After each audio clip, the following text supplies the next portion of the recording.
Halo Insan Patria, saksikan episode podcast ini sampai akhir karena di pertengahan nanti akan ada kuis berhadiah yang bisa Insan Patria jawab.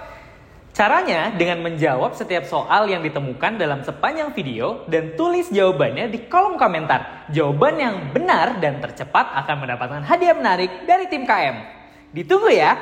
Habis podcast biasanya lapar, GoFood kali ya? Nah, boleh tuh Mbak. Oke. Tapi pesan apa ya? Coba cari yang lagi promo apa ya?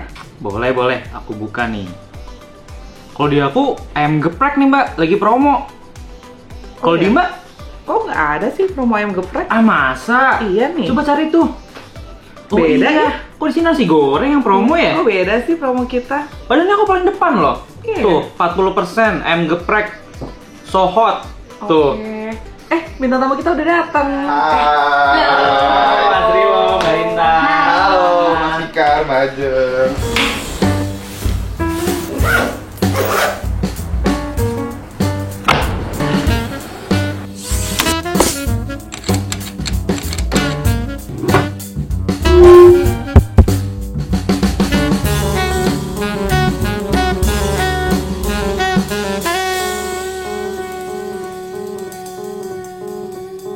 Semangat pagi. Luar biasa. La Patria. Bisa.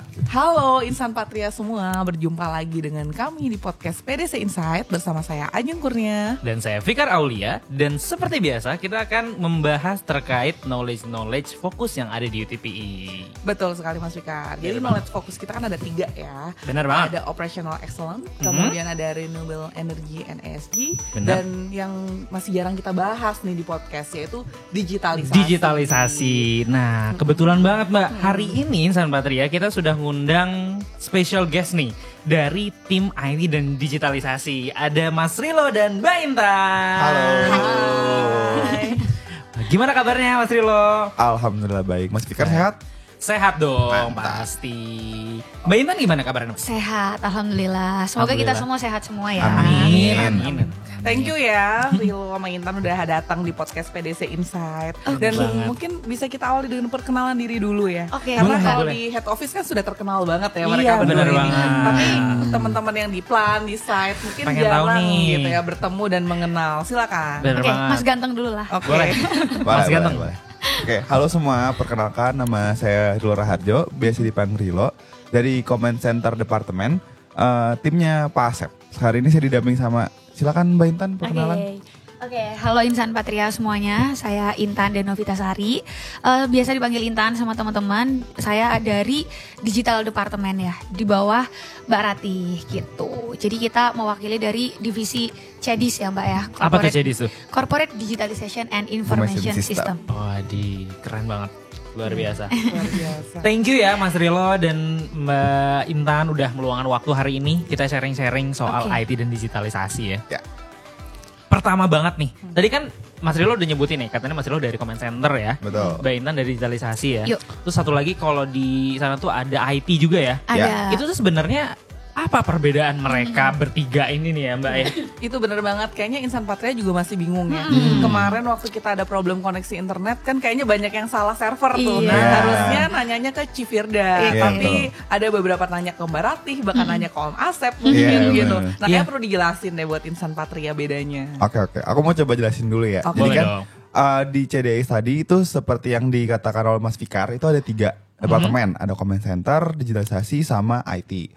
Nah dari comment center sendiri itu basically adalah kita tuh sebagai policy dan juga sebagai problem solution. Nah itu seperti apa sih konsepnya? Jadi awalnya tuh kita gather requirement semua dari user. Nah itu tuh kebutuhan user tuh seperti apa gitu. Dan most of it itu kita tumpahkan atau kita tuangkan dalam visualisasi dashboard. Fungsinya apa? Dashboard. Untuk memonitoring current condition. Fungsinya untuk meningkatkan operational excellence gitu kan. Jadi banyak banget nih kalau misalkan orang-orang tuh bilang prosesnya udah A, B, C, D, tapi kita nggak pernah ngeliat nih monitoring sejauh apa. Oke. Jadi sebenarnya itu lebih supaya lebih real time dan juga lebih transparan. Ah, Jadi makanya iya. kita punya bahasa yang sama untuk memperhatikan suatu proses. Itu kalau dari comment center sendiri. Oke. Mungkin kalau di digital boleh Mbak Intan Oke. dibantu. Oke, jadi kalau misalnya digital sendiri ya, kalau digital itu kan sebenarnya fokusnya itu untuk building application ya. Kalau yang sekarang tuh, tapi nggak hanya aplikasi sebenarnya. Cuma kita berusaha untuk mengotomasi sistem, Otomasi. yes, untuk mengotomasi sistem yang tadinya dari manual, terus kita ganti ya ke platform-platform digital. Nah jadi biasanya kita emang kerja sama eratnya mungkin sama tim comment center dan juga IT itu dua-duanya ya. Jadi kalau misalnya kita membuat aplikasi, data-data yang kita simpan di dalam digital itu nanti akan di-get sama tim comment center untuk bisa dijadikan visual report dashboard tadi yang bisa membantu mereka untuk memonitoring secara real time tadi ya apa-apa yang terjadi di dalam sistem. Nah, mungkin aku jelasin sedikit tentang IT-nya juga ya. Jadi kalau misalnya di IT itu sendiri juga selain kita membuat atau membuilding aplikasi tadi, kita itu harus punya infrastruktur yang optimal. Jadi itulah fungsinya tim IT. Makanya tadi kayak pertanyaan wifi-nya error atau koneksinya kurang gitu, itu sebenarnya ada di ranahnya tim IT ya Mas Rilo. Betul. Jadi infrastruktur kayak ada wifi, resources kabel ataupun laptop kayak gitu, itu masuknya di tim IT. Kayak gitu. Kurang lebih ya secara skopnya bedanya 3 departemen itu kurang lebih kayak gitu. Oke. Nah, di tim IT juga kan sekarang lagi banyak campaign ya Iya. tentang email phishing gitu ya. Kemarin sempat trial juga Betul. gitu beberapa insan Patria. Betul, betul. Dapat juga nggak Mas speaker? Dapat. Dapat ya. Diklik nggak tapi? Ngeklik nggak? Enggak dong. Oke. Nah itu bisa dijelasin nggak email phishing itu apa sih gitu? Mungkin ada yang sempat belum baca email gitu. Oke. Jadi kalau misalkan berkaitan dengan email phishing itu Mbak Ajeng mungkin pernah denger ini ya yang ransomware baru sama di pemerintah ya, di database pemerintah. Jadi kita tahu kalau misalkan ransomware itu berbahaya bagusnya bagi database kita. Sedangkan semua database kita tuh semua udah di sistem. Tahu udah bukan manual lagi kan. Nah, kenapa sih ada email phishing ini? Phishing itu salah satu bentuk penipuan digital ya. Zaman sekarang banget kan. Jadi fungsinya kenapa dikasih email phishing itu untuk ngelatih insan Patria tuh untuk aware bahwa ini email tuh jangan sampai dipakai atau diklik linknya gitu.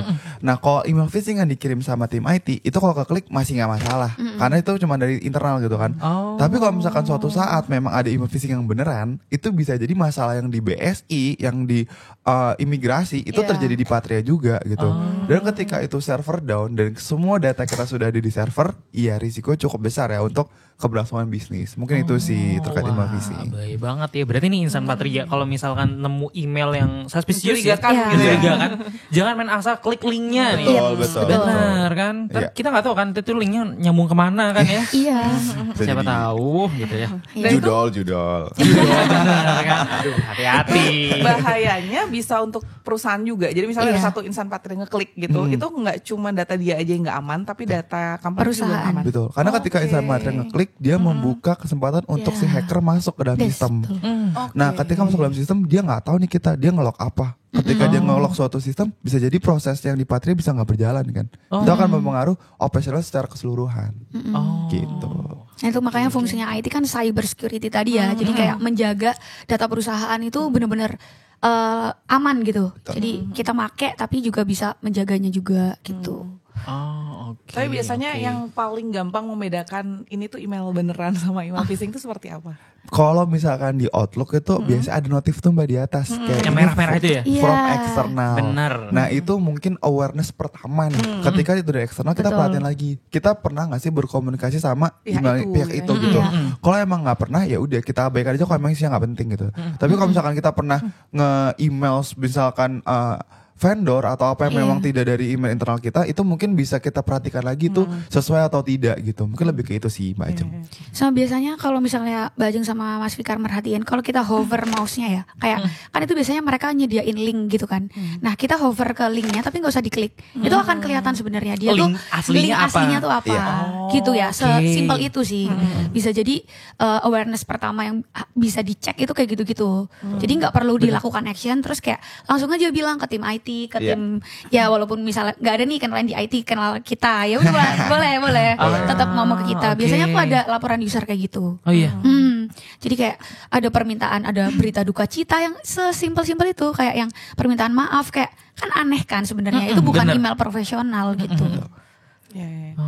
Yang sering dapat biasanya ini ya, menyamar jadi undangan pernikahan. Iya, gitu. yang Di sekarang. WhatsApp gitu Di ya Mbak ya. WhatsApp. Itu banyaknya gitu sih Mbak. Iya, sekarang. Benar. Makanya jangan asal klik sih. Jadi kalau misalkan dapat WA nih dari orang nggak dikenal, Iya. terus suruh buka PDF lah atau undang pernikahan ya, kita cross check dulu ini orangnya benar atau enggak gitu kan. Iya. Atau kan sekarang banyak aplikasi nih kayak Get Contact ya. Jadi kita Iya. bisa ngecek dulu nih Benar. spammer atau bukan gitu. Benar. Gitu sih.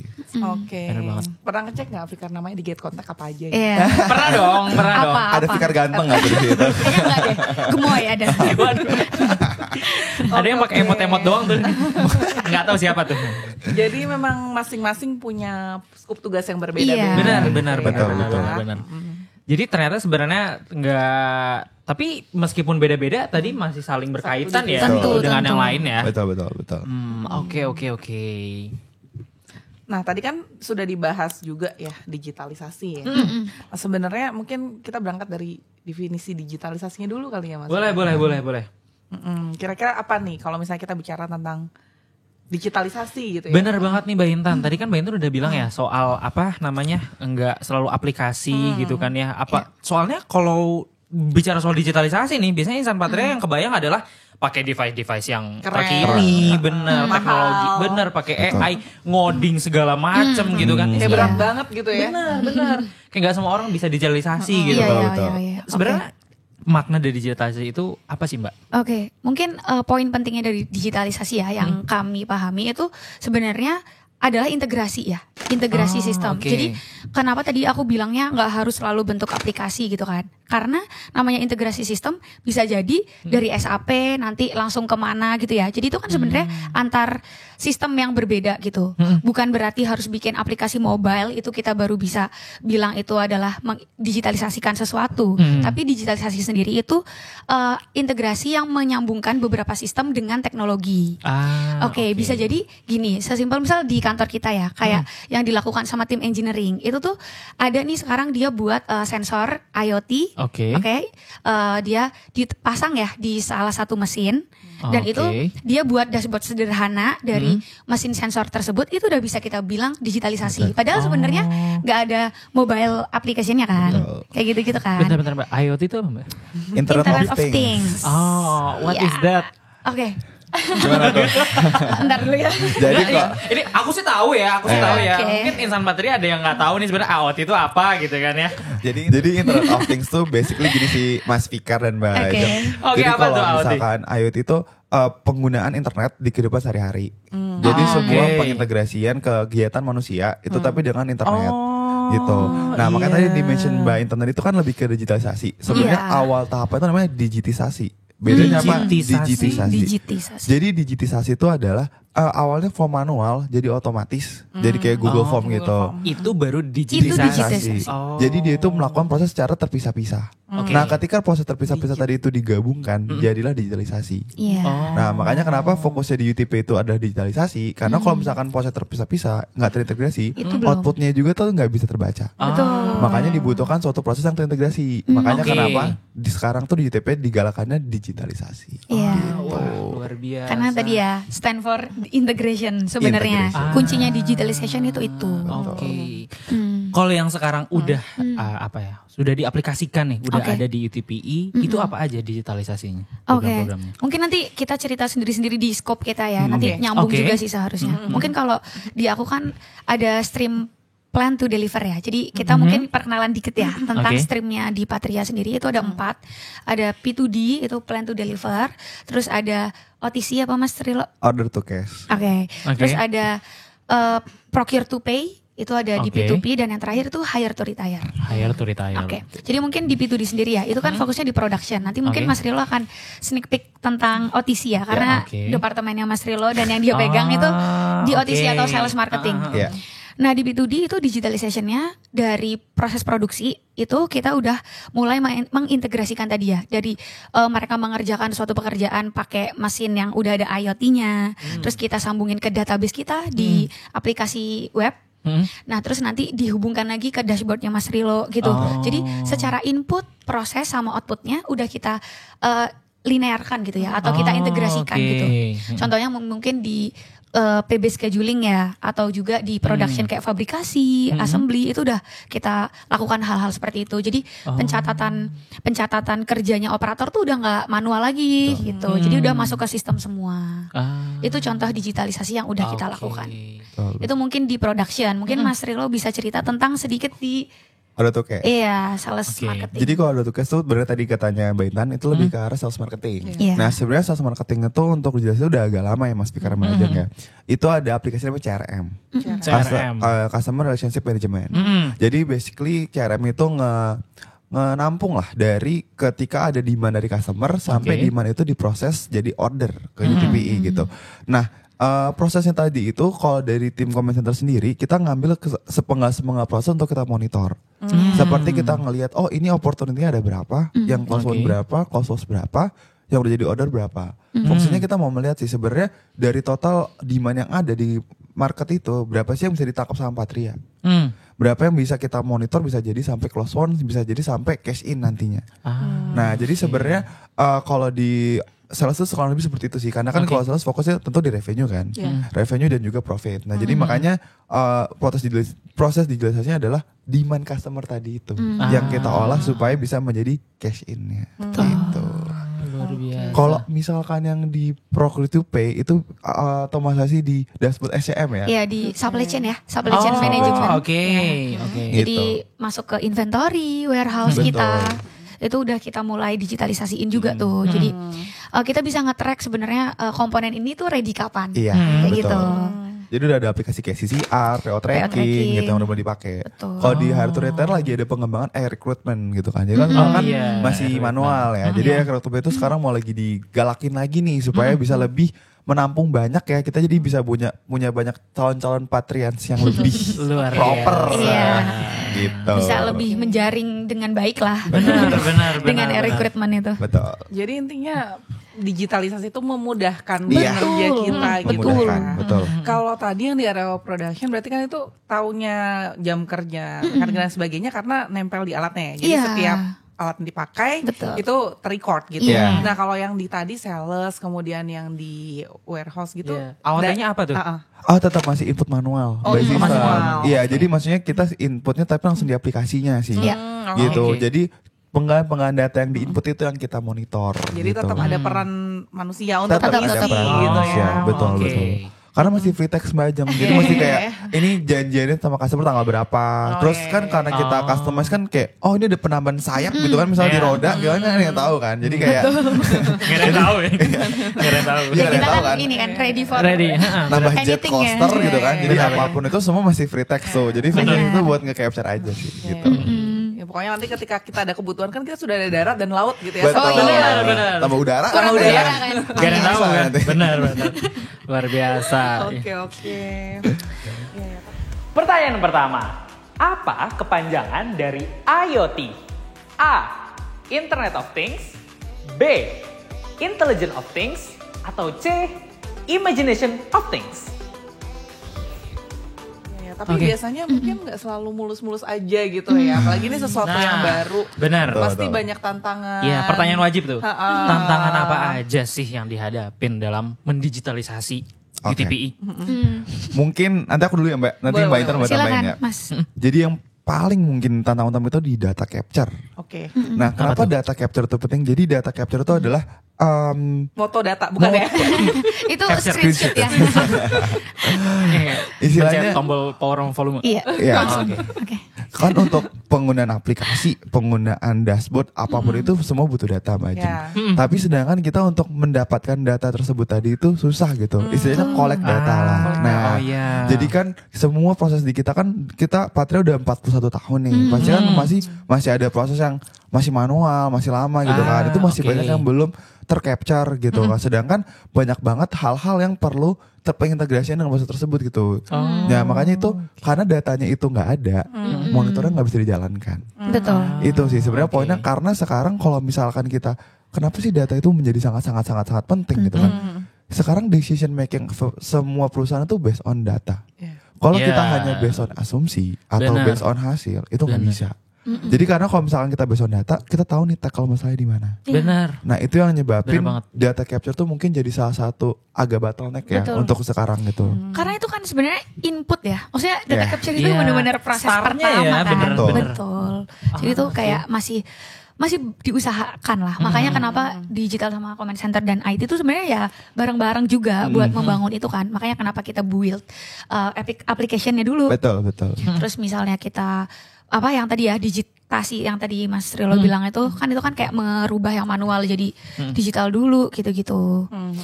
Oke, nah Benar. by the way tadi kan disebutin ya kalau misalnya Patria udah 41 tahun ya. Iya. Of course di dalamnya tuh banyak banget generasi yang Iya. Beragam. beragam gitu kan. Betul. Nah ada nggak kesulitan menghadapi gap generasi yang ada di dalam sini untuk tadi memahamkan digitalisasi itu? Ada sih pastinya. Karena kan pemahaman tiap generasi akan teknologi itu berbeda Beda. ya. Ya. Mungkin Gen Z, Hai Gen Z. Hai. Kita Gen apa? Kita Gen Z. Kita masih maaf ya Mbak. Mungkin Gen Z akan lebih mudah ya untuk mengaplikan membuat merasakan teknologi lah gitu Karena kan. habit. Habit. Dari Betul. kecil Iya. udah biasa gitu pengen Bener. HP kan gitu kan.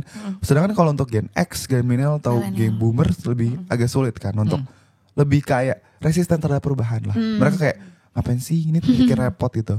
Jadi mungkin yang perlu diubah adalah mindsetnya. Jadi digitalisasi atau comment center atau IT datang bukan untuk menyusahkan, tapi kami datang untuk memudahkan. Iya. Nah, jadi luar dengan biasa. mindset tersebut diharapkan tidak ada main blocking ya Betul. terhadap proposal-proposal yang dari tim divisi kita untuk ajukan. Iya. Benar-benar. Kita Semoga bisa dapat support. Betul. Iya. Kita tidak ada niat untuk menyusahkan kok. Benar. Kita cuma hanya Iya. membantu. Benar-benar. Cuma kan namanya perubahan ya. Kalau Iya. tadi Iya. ngelanjutin maksudnya gap generation ini kan nggak bisa jauh dari Benar. change management juga Betul. tentunya. Nah, namanya Setuju. perubahan itu menurut kami tuh nggak akan gampang Betul. karena Iya. semua orang tuh udah punya kebiasaan lama Habit. yang pasti akan Iya. lebih nyaman sebenarnya. Iya, betul. Cuma kan Benar-benar. ya kayak tadi ya, misal kayak data terus digital gitu-gitu kan something yang mungkin aneh gitu buat mereka. Tapi sebenarnya itu penting buat perusahaan Iya. karena tadi ya untuk decision making dan untuk analytics thinking kita tuh sebenarnya lebih enak untuk punya data driven yang bagus Ya, gitu. Benar. Itu jadi mungkin benar. merubah kebiasaan atau pelan-pelan lah ngasih awareness ke teman-teman tentang digital dan data ini sebenarnya bukan momok gitu. Iya. Benar-benar. Betul. Iya, apalagi kalau Tuh. misalnya sudah senior terus ketemu aplikasi baru gitu kan biasanya Betul. aduh aku nggak Ngapain, bisa Mbak? nih Gitu. gitu Iya. kan. Tolong dong isiin aja yang muda-muda Iya. gitu biasanya gitu tuh. Itu benar itu Betul, benar. betul. Nah itu kan jadi tantangan tersendiri Betul, juga betul. ya buat tim IT, tim digitalisasi dan juga comment center. Betul. Tapi kalau ngomong-ngomong soal data nih, kita juga kan di PDC banyak data ya, data development dan sebagainya. Tapi kadang-kadang kita tuh menemui kendala kalau pengisiannya, terutama yang open text gitu ya. Iya, iya, Misalnya iya. asal departemen, ada yang nulis PDC, ada yang nulis Patria Development Development Center, Center. ada Iya. yang nulis Patria Dev Center gitu. Yes. Nah kan waktu di sort jadi Beda-beda. macam Berantakan, gitu berantakan. kan. Betul. Data cleansingnya PR gitu. Nah itu mungkin ada yang perlu dibiasakan juga gitu ya. Iya, betul. Meseragamkan istilah gitu ya untuk Iya. kemudahan data. Nah, itu yang terjadi di kita juga sih Mbak Jam. oke. Oh, Karena kan data di kita kan nggak semuanya udah otomatis ya Mas Fikar ya. Beberapa masih input manual nih. Nah jadi kebanyakan kalau misalkan kayak kata Mbak Jam tadi, ketika di short tuh nggak kebaca gitu kan. Yes. Nah sebenarnya yang kita arahkan adalah kita bikin standarisasi penulisan. Betul. Kalau misalkan memang pilihannya itu, misalkan dia emang ada opsinya cuma 14 gitu ya kita bikin drop down list aja. Oke. Fungsinya adalah benar. jadi sama gitu kan, Iya. jadi semua. Tapi kalau misalkan masih yang free text kayak gitu, nah itu masih PR. Jadi kayak Iya. mesti kita contoh tuh di atasnya perusahaan seperti apa gitu. Oh. Tapi kalau misalkan itu kita menghindarinya kayak nama jadi pakai NRP. Karena kan NRP lebih Betul. gampang ya Iya. dibandingkan nama kan gitu. Iya. Jadi kayak Iya. hal-hal kayak gitu lagi kita coba untuk filter lah, kita filter sendiri supaya memudahkan pengolahan data ke depannya. Oke, oke. Iya. Dan mungkin nambahin itu sebenarnya bisa ditambahin kan di dalam sistem. Jadi kayak pentingnya user requirement tadi ya. Misal kalau dari tim digital itu akan berusaha untuk nge-get gain and pain-nya customer tadi ya atau user. Iya. Jadi hal-hal seperti itu sebenarnya adalah istilahnya pokayoke kan, kayak menghindari human error sebenarnya. Iya. Jadi hal-hal kayak gitu harusnya bisa di-get dan dimasukkan ke sistem sebagai parameter. Betul. Jadi ada parameter-parameter yang logiknya tuh udah dijagain. Jadinya logik-logik yang aneh-aneh yang kayak fleksibel-fleksibel tadi Iya. harusnya dihilangin. Dihilangin. kadang kan karena kita mungkin kalau nggak di dalam sistem kan logiknya fleksibel aja, kayak kita mau masukin apa aja terserah dong. Di Excel juga gitu kan, kayak bener. Apapun bisa kamu masukkan gitu kan Kar, gitu. Itu. Wah luar biasa. Baru langkah awalnya challenge udah banyak banget ya Mbak. Iya, seru tapi kan. Tapi seru ya. Iya kan. Luar biasa. Dan ini kalau yang aku dengar kita tuh juga mengarah ke smart manufacture ya. Iya, betul. Gimana tuh? Bisa dijelasin lebih lanjut nggak seperti apa sih? Kita menuju ke sana. Oke. Jadi smart manufacture itu sebenarnya basically adalah kita mensmartkan pabrik gitu. Bahasa Indonesianya nih. Itu ditranslate ya. Nah, jadi gimana sih cara mensmartkannya itu? Kita pertama pasti kita sekarang kita kerja sama konsultan ya Tanda. Iya, kita lagi kerja sama Accenture. Nah, tahap sekarang itu lagi assessment pabrik. Nah, jadi apa sih output dari smart manufacturing ini? Merupakan sebuah rekomendasi roadmap smart manufacturing untuk KTPI beberapa tahun ke depan. Nah, jadi itu roadmap itu sampai 5 tahun ke depan. Kira-kira apa yang harus dilakukan? Ada jadi rekomendasi untuk penggantian alat, penggantian flow proses, atau juga kayak penambahan manpower atau pengurangan manpower. Itu semua direkomendasikan dari hasil asesmennya si Accenture itu sendiri. Nah, kenapa sih itu dibutuhkan? Karena kalau misalkan kita ngelihat sekarang mungkin banyak banget proses yang tidak efektif. Kayak misalkan kita lihat di inventory itu udah bisa aging 360 up. Jadi itu banyak banget raw material nggak kepake gitu kan. Nah, jadi dengan hal-hal itu tuh di Accenture harapannya dengan smart manufacturing ini penggunaan bahan baku tuh menjadi lebih efektif ya. Dan ya ujung-ujungnya tadi di 2030 kita bisa profit 1 triliun. Amin ya Allah. Iya, jadi sebenarnya tujuannya tetap profit lagi pada akhirnya. Betul. Ya, ujung ke sana ya. Pertama kan? Oke, mungkin ya tadi ya, karena dengan efisiensi proses tadi kan Mbak, atau flow-flow yang lagi di-assess gitu ya sama konsultan, sebenarnya kan impactnya banyak ya. Dengan hal-hal tadi bisa menurunkan cost atau bisa dengan proses yang lebih efisien. Jadi cara kerja kita tuh lebih produktif dan lebih baik aja gitu. Benar. Mungkin tadinya ada waste tadi ya, misal waste proses yang tadinya harusnya nggak disimpan di sini ya. Sesimpel relayout pabrik itu juga sebenarnya ngaruh juga kadang. Jadi tergantung nanti hasil assessmentnya ya. Jadi kita mungkin nggak bisa cerita lebih jauh karena masih on process gitu. Tapi secara roadmap yang diceritain Mas Rilo sih. Betul. Dan tetap ujungnya tetap digitalisasi sih Mbak Jen sama Mas Fikar. Gitu. Karena jadi mungkin proses sekarang lebih terintegrasi lagi. Seperti yang tadi pen kita nih nyari data nggak bisa. Mungkin mereka ada fokus ke sana juga nih supaya semua data ke capture. Jadi kalau bapak BOD mau ngeliatin nggak perlu langsung turun ke lapangan, nggak perlu ke site, cukup buka website apapun dan yang kita provide dari tim IT digital CC itu bisa ngeliat, ini prosesnya nggak bagus nih, gitu. Jadi sebenarnya lebih ke arah tadi efisien lagi. Ada yang menarik tentang yang proses sama tuh kayak digital twin ya Mas Rilo ya. Kita ada digital twin, jadi kayak bener-bener sama nih. Apa yang kita lihat di office itu sama yang terjadi kayak di pabrik. Jadi dia bener-bener ngeintegrasi real time tuh kayak bisa ngelihat. Jadi kayak misalnya diklik gitu ya, dia tuh langsung muncul ke CCTV sebelah mana gitu-gitu. Jadi kita bisa lihat langsung. Tadi istilah digital twin gitu ya. Jadi kayak kembar. Ya, kembar. Gitu. Jadi mungkin itulah beberapa teknologi yang mungkin kedepannya bisa di enhance gitu. Luar biasa. Nih lanjut Mbak, Mas, kalau tadi kita udah ngomongin soal digitalisasi ya dan luar biasanya banyak harus penyesuaian, change manajemennya gitu. Betul. Sebenarnya ada nggak sih kompetensi atau hal yang harus disiapin bukan hanya untuk Mas dan Mbak yang ada di IT, tapi untuk kita semua yang ada di UTPI. Kalau nggak salah, aku pernah dengar namanya ini ya, digital literasi ya, literasi digital. Itu boleh nggak sih? Pinter juga Fikar ya. Iya dong, aku kan baca-baca. Ada di skrip soalnya. Aduh, jujur banget lagi. Soal nomor 2. Apa nama teknologi digitalisasi yang memungkinkan kita untuk mengakses data real time dari tempat yang berbeda? A. IoT. B. Digital Twin. C.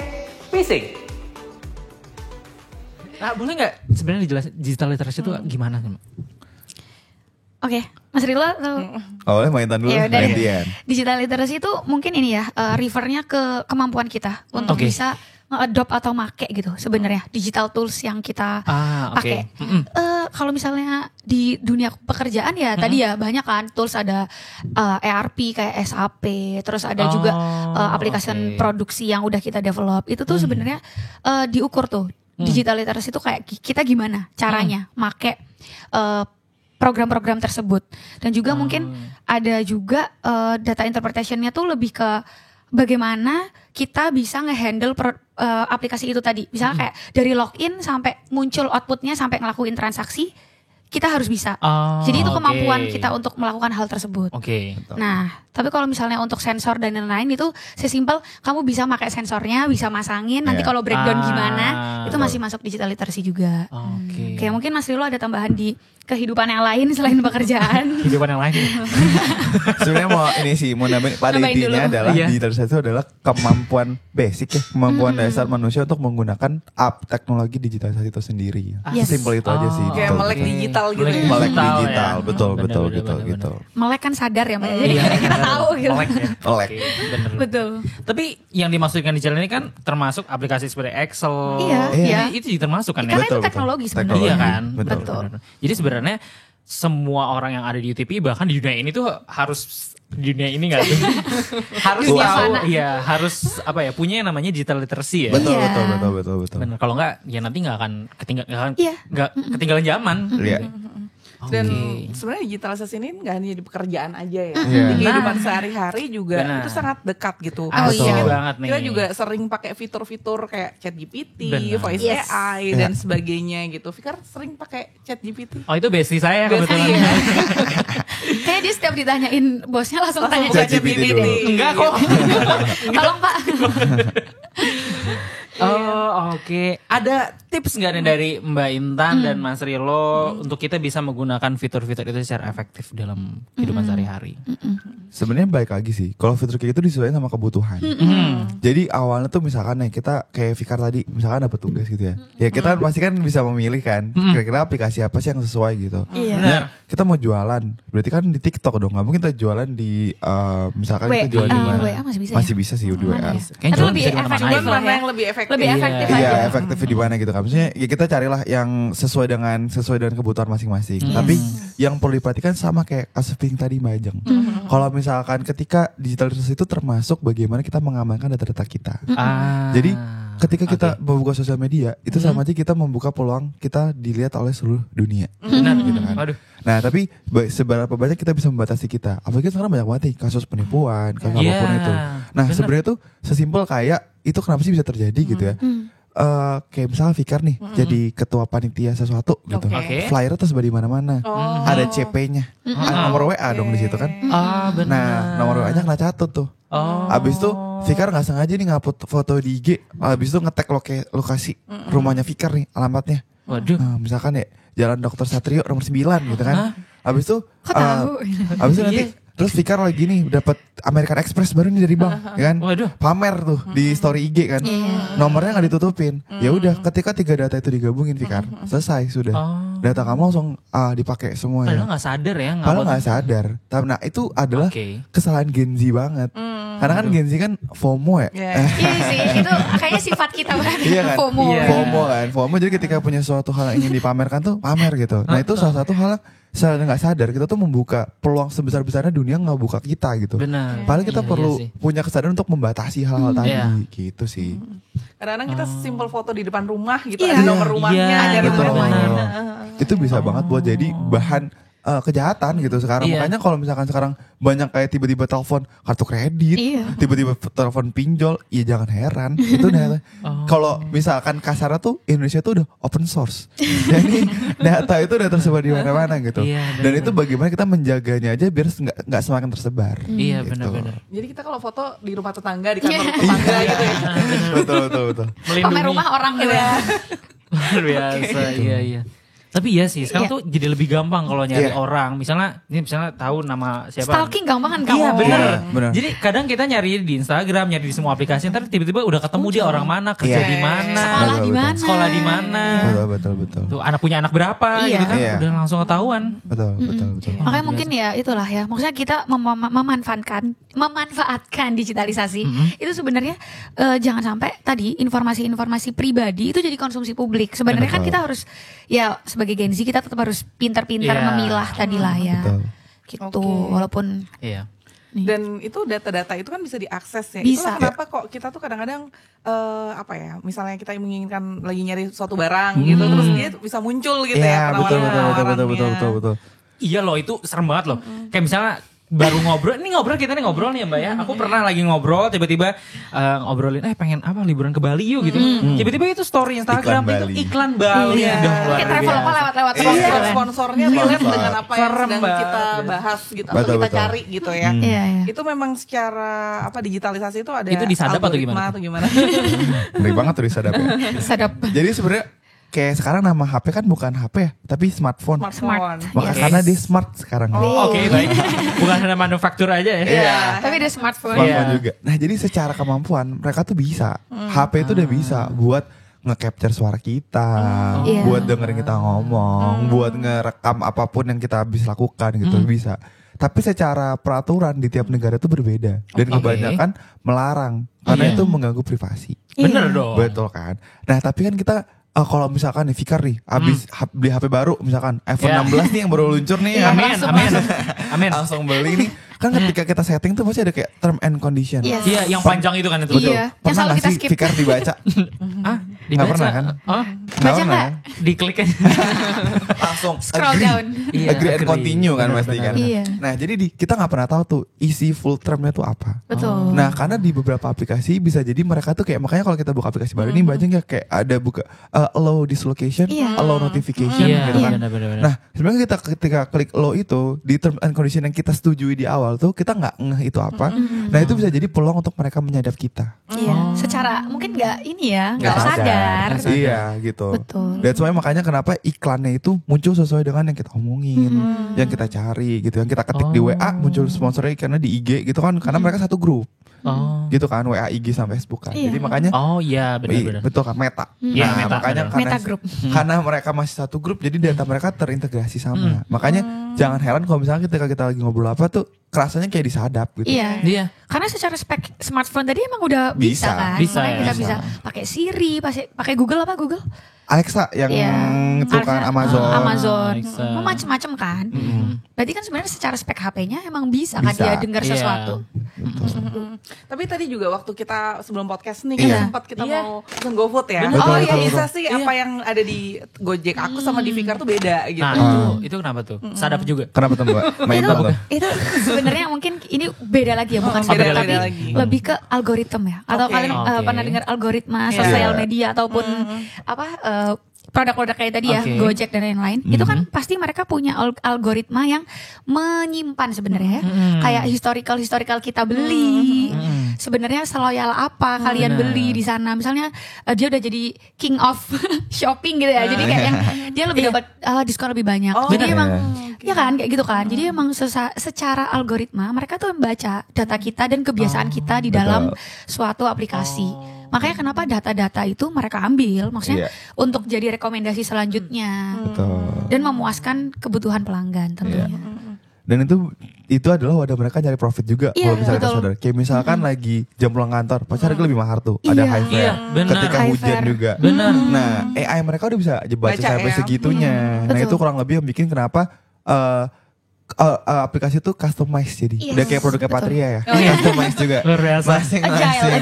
masing-masing tiap orang beda gitu karena memang disesuaikan sama tadi katanya Intan tadi historical dan transaksinya sih masing-masing customer. Gitu.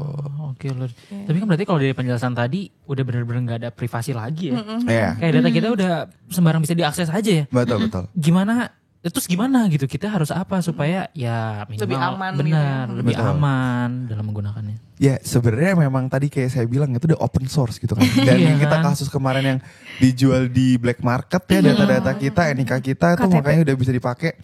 Yang bisa kita lakukan adalah melindungi diri kita sendiri dengan cara tadi digital literasi.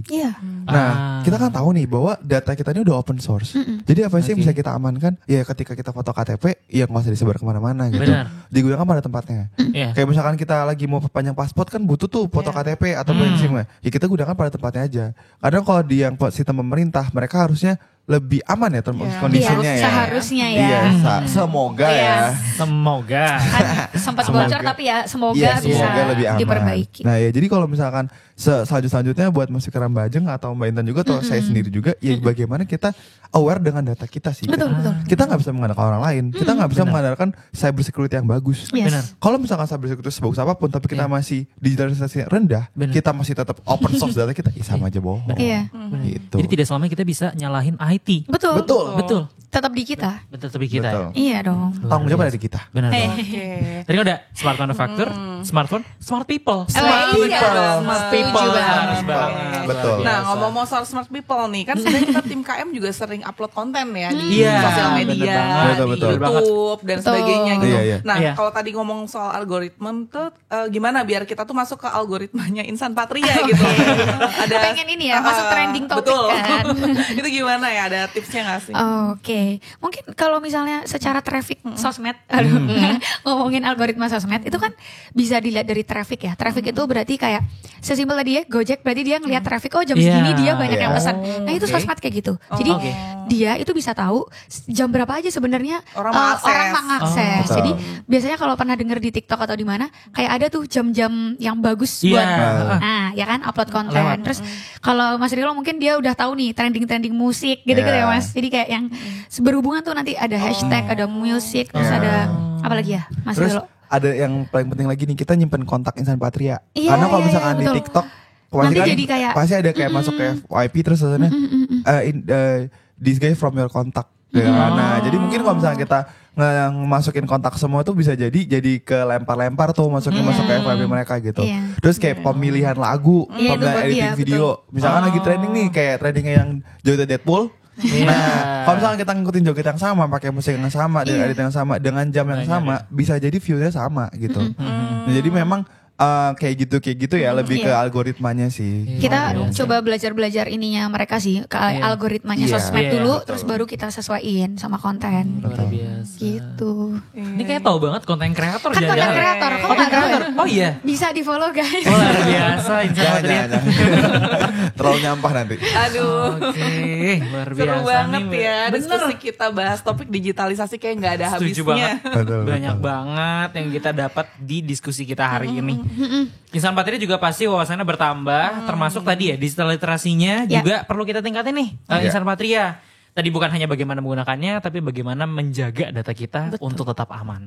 Betul. Iya, sekali lagi terima kasih banyak Mbak Intan, Mas Rilo, semangat dan sehat selalu. Iya. Amin. Terima Thank kasih you. juga Mas Fikar Majeng Makasih, sudah Mbak diundang. dan Mas. Iya. Oke, kalau gitu sekali lagi terima kasih juga buat Insan Patria yang sudah menyaksikan podcast ini. Jangan lupa like, comment, and subscribe. Dan jangan lupa untuk dinyalain loncengnya supaya kalau ada notifikasi episode baru bisa langsung diakses di device Insan Patria masing-masing. Iya, ada di YouTube, Spotify dan Benar juga banget. kita blasting di email dan Benar WhatsApp. banget. Dan doakan juga semoga Insan Patria ini podcast lewat di FYP-nya Insan Patria. Amin. Luar biasa. Amin. Setelah belajar dari Mas Rilo dan Mbak Intan. Oke, kalau kayak gitu terima kasih. Sampai jumpa di episode selanjutnya. Bye. Thank you.